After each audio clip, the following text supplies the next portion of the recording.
If you knew you were enough, what would your life look like? What would love look like?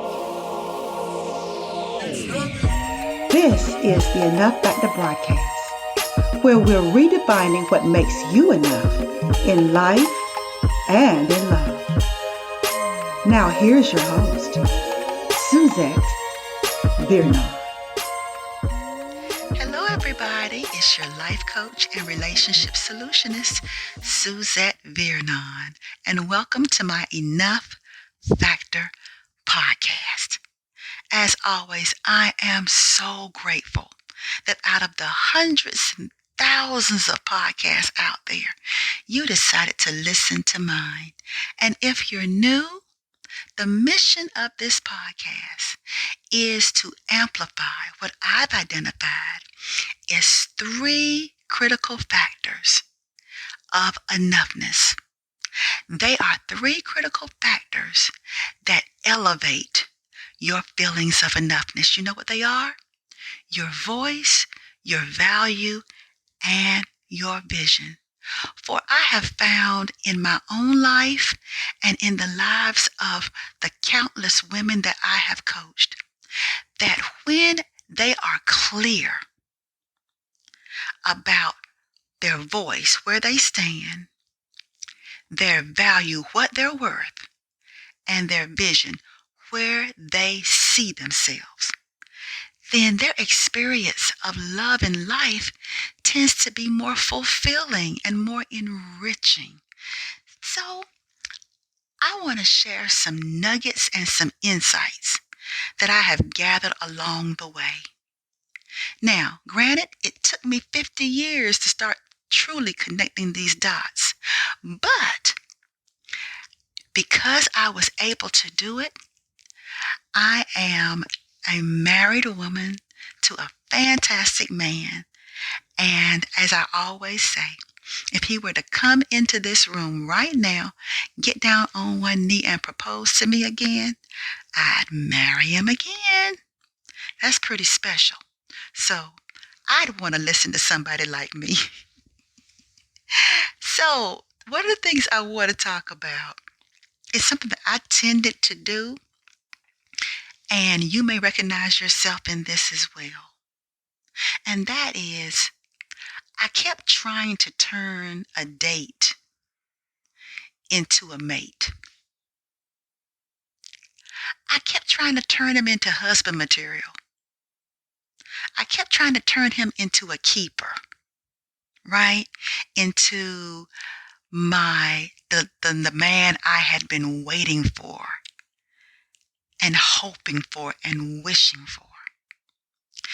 And the problem with that is when you seek to turn a date into a mate against his will, it doesn't work. I have not seen it work. And so I wanted to dive more deeply into this aspect of dating, because there are enough people out there telling you how to do this and how to do that, how to get a man to fall in love with you, how to be irresistible to a man, how to tell if he's lying. There are enough people out there giving you that kind of information, or telling you how you should conduct yourself and what you should say and what you shouldn't say on a date, and how to be this and how to be that. There are enough folks doing that. I want to get down to the nitty-gritty. I want to get down into your belief system. I want to get down into those lids, which is an acronym for those limitations, those limiting beliefs, those ideologies, what you've been conditioned to believe about relationships, or socialized, or the people in your life modeled, or somebody told you about relationships. Disconnects, things that just don't add up. And usually they're blind spots, because you're saying one thing, but you're sabotaging it. And so you don't know what you're doing, and there's a disconnect there because you're saying one thing and you're accepting something different. You're saying one thing, but you're allowing something different. And then there is stories, the things we make up about love, about what we went through, the stories we've made up that keep us from experiencing the very love our souls desire and the very love that I believe God wants you to experience. So let's talk about dating. Let's talk about the ways that we women try to turn a date into a mate. So get ready, y'all. We're getting to go deep. One of the ways that I've seen, and even if I don't say it, it is implied, I've done these things myself. Let me tell you, I've done these things over and over and over again. Yes, insanity. I kept doing them over and over again with different men, thinking that the issue was the man. If I just got a new man, things would be different. But common, or should I say not so common sense, was trying to tell me that it wasn't working. What I was doing wasn't working. So one of the ways that I identified, and I identified 4 or 5, I think it's 4. But anyway, I've identified 4 ways that women try to turn a date into a mate. Are you ready? Okay. If they've only been dating for a short while, or they have begun having sex with each other, she wants to know where things are going. After a certain amount of time or a certain amount of investment of herself, her time, her attention, her body, she wants to know where things are going. But here's the problem. Why wait and invest all that time and effort into something that you don't even know where you stand? Right? A woman who is clear in her vision of finding a mate will find out sooner rather than later what his intentions are, and if they are in alignment with the direction that she sees herself going in and growing in and thriving in. She doesn't leave it to chance. She doesn't sit back like a person on the passenger side of her car, give the keys to somebody else and go to sleep and say, "Wake me up when we get there." Then when he wakes her up, she says, "Where are we?" But that's the posture I'm finding a lot of women doing. They'll say things to me like, I'll say, well, what does he think? Well, I don't know. Well, I'll say, well, does he see you as someone he wants to be in a relationship with? Well, I ask him about it, but he won't give me an answer. And I'm thinking to myself, and you staying with him and you're waiting? No, it's not important what his answer is. What's important is, what's your answer? What do you want? And what are you willing to sacrifice to have it? Are you going to sacrifice your soul? Are you going to sacrifice your self-esteem? Or are you going to sacrifice him so that you can get the moving to the next person who might just be Mr. Right? That's one thing I see. Second thing I see is she starts treating him like they're in a relationship prematurely. she starts treating him like a husband. And this is something I see a lot in women who've been married before.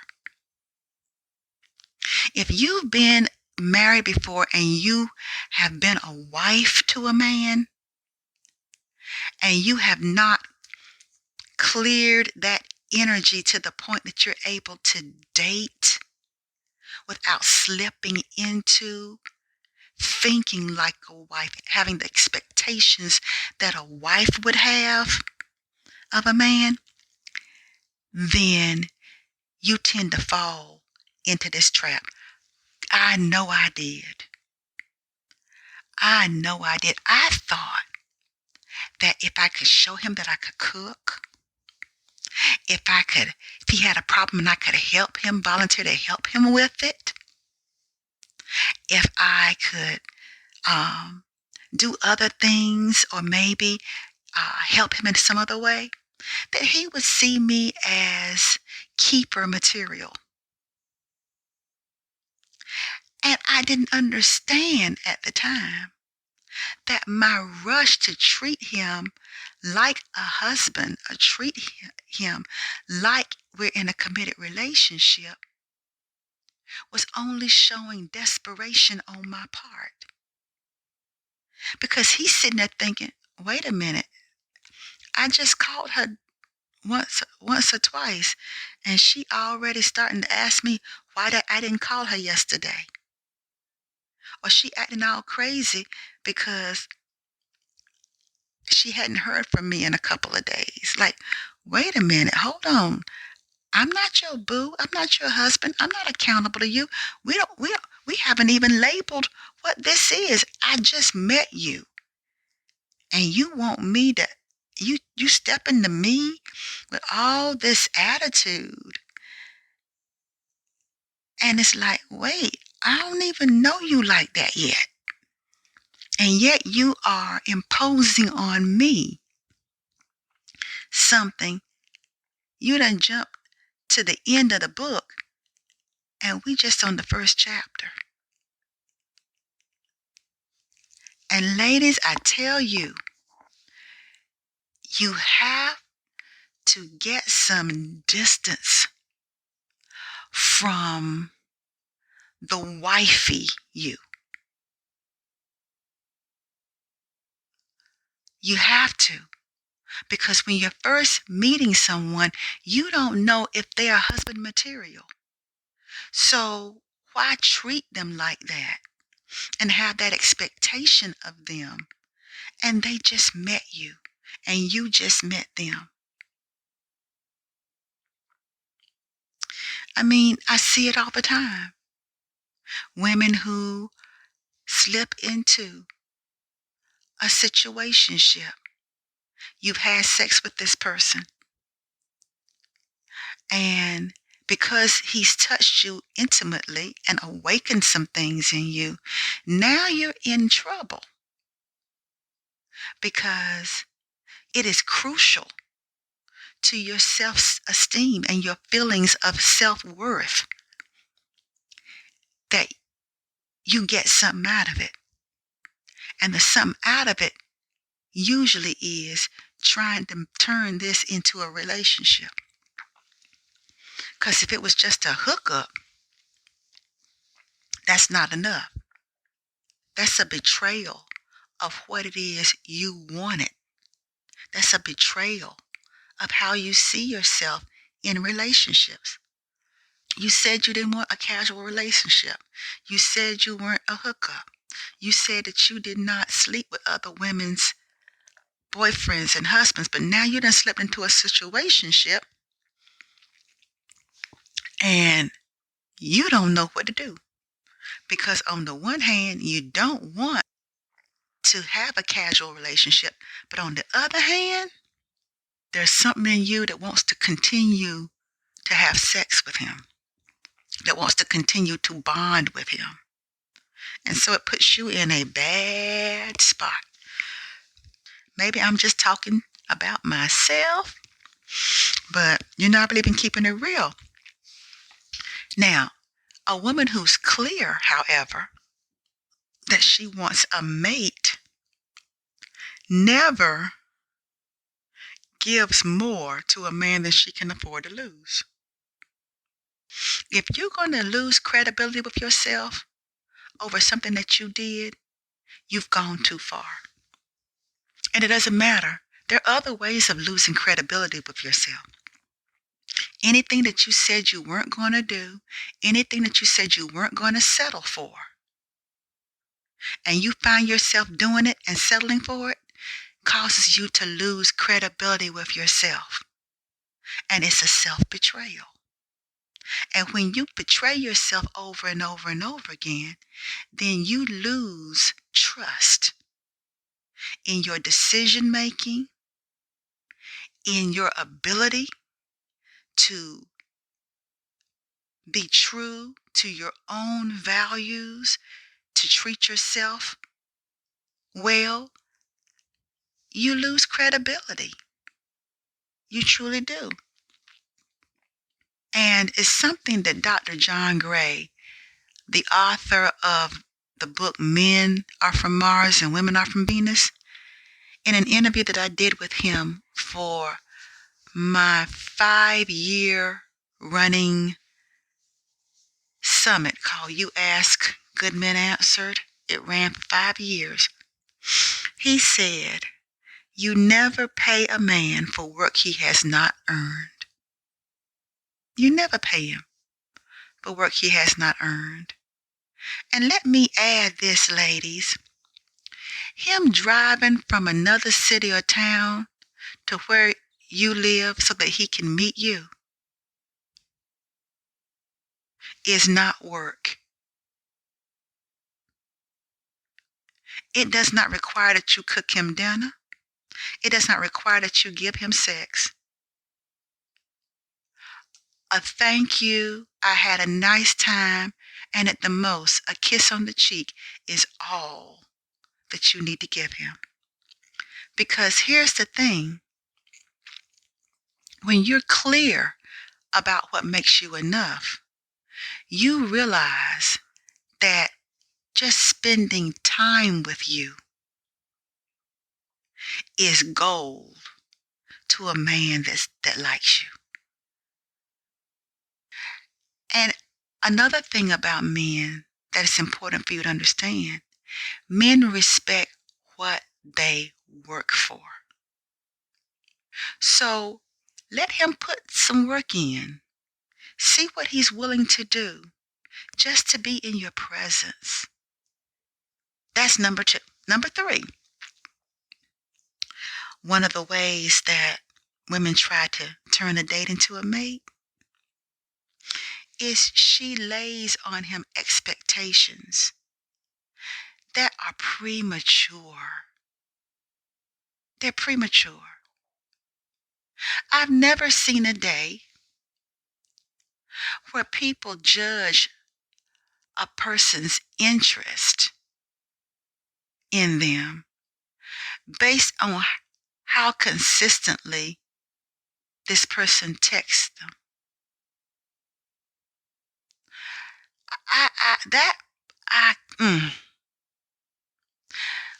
A text is not a real conversation. It's not. I can be doing something else. I can be out on a date and text you. A text does not mean that this person is committed to a relationship with you. It doesn't. Y'all, technology is savvy. Technology is savvy. You can cut and paste the same message to multiple people. I used to tell my dates when I got wiser, okay? When I got wiser, I would tell people, listen, talking on the phone, exchanging emails or texts, chats, this isn't real. It's not real until I meet you face to face. And if that person can never meet me face to face, I let them go. Because one of the things that was a problem for me was I would fall in love with what I heard. If he spoke in terms that were endearing to me, it would raise my level of emotional attachment to what he said, how he said it, when he said it. And he hasn't done anything to move things forward relationally, right? And when you prematurely bond with somebody, then you tend to put premature expectations on them. Like, for instance, he might have texted you consistently for a whole week. The weekend comes, you don't hear nothing from him. And that's when the freak out happens. Why didn't you text me over the weekend? Well, I was busy. Oh, well, it was odd because I'm so used to getting texts from you that it was really odd that you weren't texting me. That's what we say to him. To our girlfriends, we're like, okay, all right, here we are trying to analyze it, trying to figure it out, trying to give him the benefit of the doubt, trying to go back and forth, back and forth, back and forth. Why are you trying to figure out what his intentions are? Why do you, what? So you're building a bond, an emotional bond. You are building consensus around consistent texting. You are expecting and get upset and don't want to date no more, don't want to talk no more because he isn't texting you. Well, have you all defined what this is? Well, no. See? You see where I'm going? And the flip side of this is true as well. I've known of women who might have met somebody for a date or two, maybe. Sometimes it's only been one date, one good date, and now whenever he texts or calls, she's got to stop whatever she's doing to answer the phone or respond back, else he's going to get angry. And I'm sitting there going, wait a minute, you just had one date with him. Yeah, but we still talking, and if I don't answer when he calls, he gets upset. And I'm thinking, then you need to cut him loose. Because that's a control problem. Nothing has been defined. And even if it has, neither one of you have put in enough of a deposit into that account to be making those kind of withdrawals. You can only withdraw what you put in.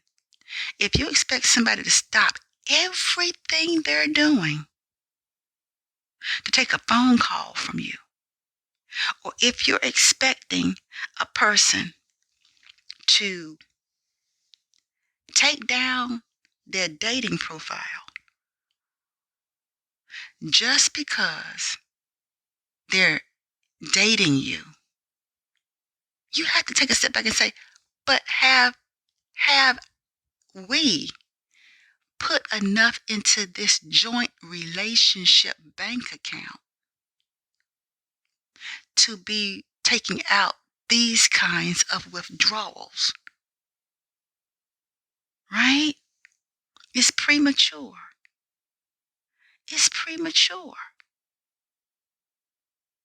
And I'm telling you, if a man, after only one or two conversations or one or two dates, starts rushing and acting and treating you like there's more to it, and he hasn't invested enough into it to require or even ask, and let me change it, not require, but ask. Because nobody controls anybody. Everybody's adults here and capable of making up their own minds and making up their own decisions. So if anybody wants to spend time with you, if anybody calls you, that's a decision they made that should fill us with gratitude that they would do it. Not starting to make demands of one another. When you start making demands prematurely or demands in any way, that is not a sign of a healthy person. That's not a sign of healthy. A woman who wants a mate and is clear about that, she has a bigger vision than to have premature expectations. Like my mom used to tell us, she'd say, baby, start out the way you plan on holding out. And if she's invested in her life, in her family, in her friends, in living out her life purposefully, then that is her focus. And when she's dating someone, she's not changing her routine, her interests, her life. She'll make room, but she won't change it. She won't change her life to revolve around his whims. No, she won't do that. She will know that he's truly interested by how he supports what she's doing. Not in him already competing and say, when you get through with that, spend time with me. When you get through with that, call me. No, he'll want to find a way to support that. And you know something? You can tell where a person is truly coming from. And you can tell how healthy they are. When their expectations of you exceed the viability of the relationship, then that person's desperate. If they're trying to rush you to the altar, they're desperate. If they're trying to rush you into having sex with them, they're desperate. If they're trying to rush you into defining what the relationship is, they're desperate. If they heap expectations on you prematurely, they're desperate. And last but not least, number 4, when he's nice to her, she's convinced that he's in love with her. She's convinced that it signals that there is a future. But what I have learned is a woman who is clear about her vision for her relationship doesn't fall in love with a man being nice to her or being attentive. She expects it. She expects a man to treat her well, to be considerate, to be attentive on the date. She expects it because she's worth it. She knows her own worth. She knows the value of her presence. She knows the value that she brings, just being herself. But when it comes to husband or partner material, she requires more. She doesn't just fall in love with how he treats her and thinks she can build forever on that. But she's got a vision. She knows what direction she's growing in. She knows that for someone to be in her life in that way, this person has to value and respect what's important to her. And that's something that she has to observe. She has to see. If he's only attentive on his terms and on his turf, but is not equally attentive towards what's important to her, then she knows he's not the one. Because she knows what it takes for her to thrive. She knows what it takes for her to experience a life of fulfillment and contribution. And if he can't respect it, she knows that after the euphoria wears off, it will cause an adversarial energy between them. He'll be competing instead of supporting.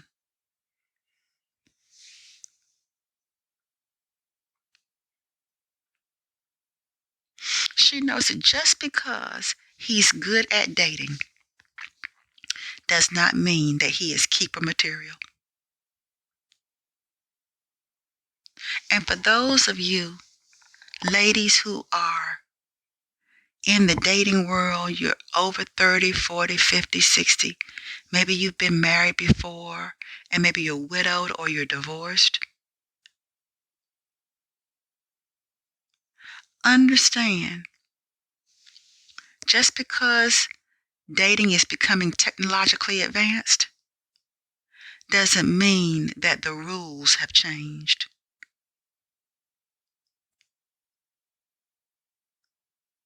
If a man is interested in you, you don't have to ask anybody if he is. You know it. When you have to ask people what they make of it, you're not sure because he's saying one thing, but his actions aren't aligning with it, then that's what you need to pay attention to.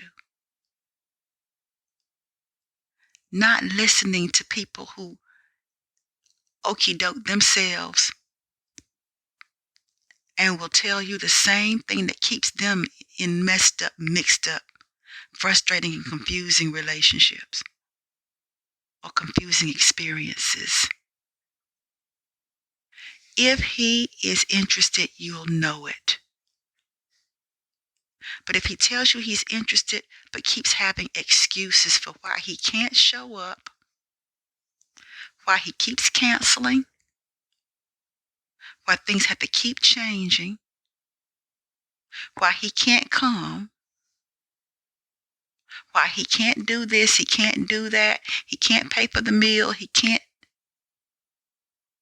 If he's got all these reasons why he cannot be available for you in a way that you need him to be in order for you to feel safe, to explore this relationship more fully, then you don't need to ask anybody.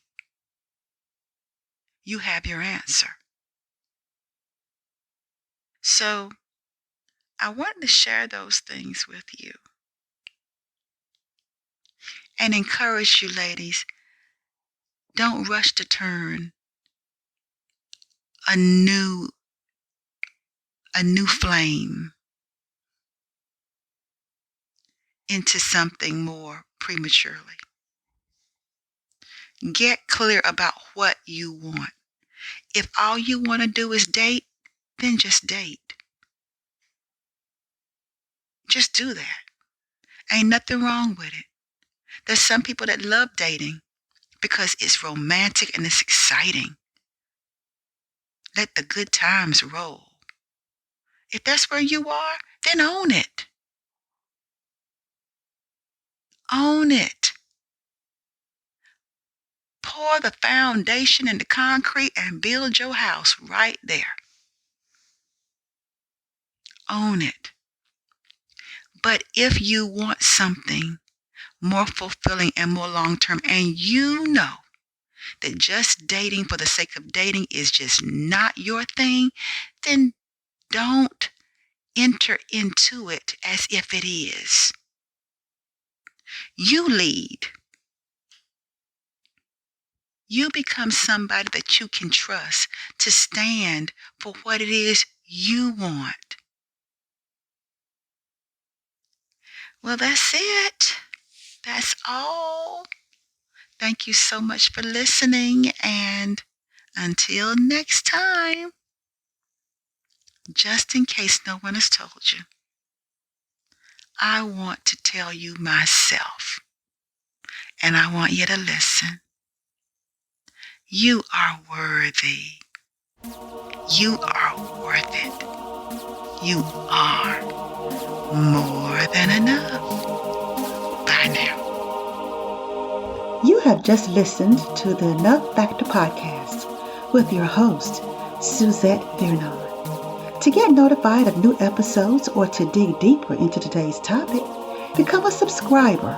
And while you're at it, tell us how we're doing and what topics you're interested in. We appreciate your feedback and your reviews. Until next time, remember, you are worthy, you are worth it, you are enough.